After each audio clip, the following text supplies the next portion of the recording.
Hi everyone, welcome back to my channel. Today's video is going to be this snowy wintry forest nail design. So here are the colors I am going to be using. And I actually started off the set with doing a white background for this rubber base coat that I'm putting on top of it. I didn't show it because it's just a basic white gel polish. It's actually from a brand that no longer exists, so I'm just trying to finish it up, so I didn't really feel like there was any need to show it.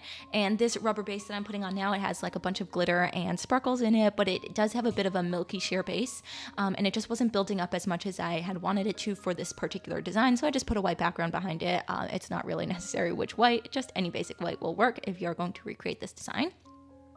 And then over here on this nail, I'm going to do this beautiful deep teal color. I thought it was really, really nice, very, very wintry, and it definitely matches the stamping polishes that we're going into next.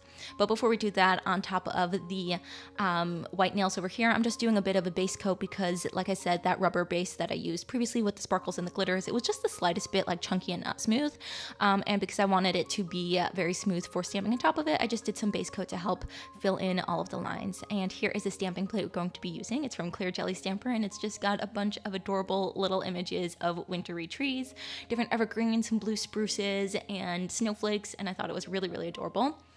Each of these tree images actually has 3 parts to the layer. So there's the full background that I've just stamped down there.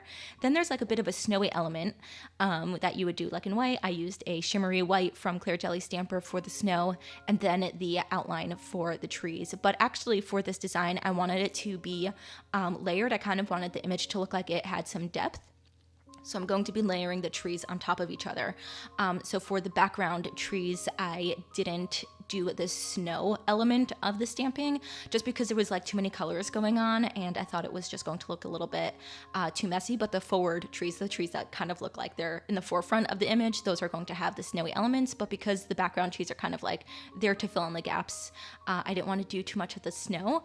I actually am doing this for the second time right now. I had actually done the whole tree imaging on the 3 nails, the whole stamping and everything previously for my first go, and I did too many trees. I tried to make too many layers. I did 3 layers instead of in this final round where I do 2, and it was just getting way, way, way too messy. All of the backgrounds, all of the black like outlines started to completely overlap with each other. It looked like a gigantic mess, and it was just not looking cute. So I ended up taking off the whole thing and doing it again for a second round, and this round definitely came out much better. You can see here I am stamping down the snowy element in the front of the trees, and definitely adds to it.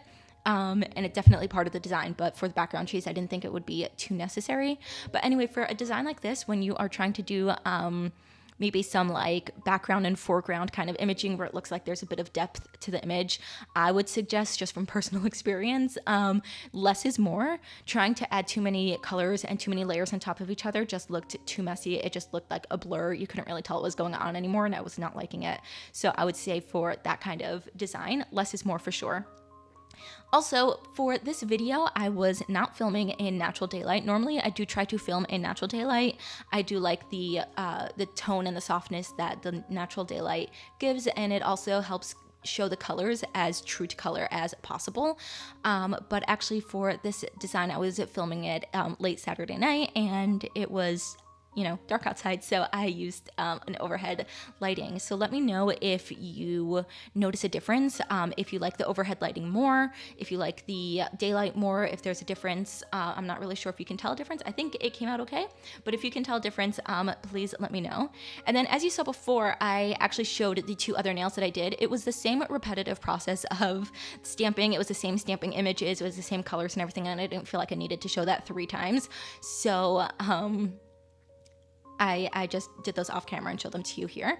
And here, it looks like I started doing the stamping for the snowflakes here on this blue nail, and then I must have taken it off and kind of forgot to remove that while editing, but that's okay. Just going through it again. So I'm just stamping down these snowflakes over here using the same colors that I used for the trees. So the shimmery white, which is really, really beautiful, and this lighter sagey green teal color that was definitely giving very evergreen vibes. I was definitely loving that color. I think it was really, really great, and I think it stands out really beautifully on this dark teal background. And I really love how the set came out overall. I think it was really fun. It really captured the coziness, the winteriness of what's the word I'm trying to look for? Like the quietness and the stillness and the peacefulness of a winter forest. I hate the cold, but I love like the idea of like a snowy, cozy, wintry forest. Not cozy in the sense of like warm, cozy in the sense of like it gives this like stillness and peacefulness. But I don't want to be in the cold. I don't like the snow. I don't like feeling cold. So instead, I decided to capture that feeling on a set of nails so that I don't have to have the cold and I can just look at the pretty nails instead. So for this nail here, I'm just doing a sugar nail, but I wanted to do a two-tone sugar nail. So I just placed down a strip of regular basic Scotch tape down the center so that it would be a nice straight line, and just using some top coat to be the sticky layer for the fine glitter to stick into. And here is that nail. My camera had a really hard time picking up the white glitter specifically. Like it did not know what to focus on. So sorry that the lighting is going a little bit crazy. But like I mentioned, I was filming this with overhead lighting. So I don't know if that was getting in the way or if it was helping. I'm not really sure. So let me know if you noticed a difference in the lighting throughout this video. And let me know which one you prefer or if you didn't see any difference at all. But here is the final set. Let me know what you think down below. And I will see you all in my next video. Bye.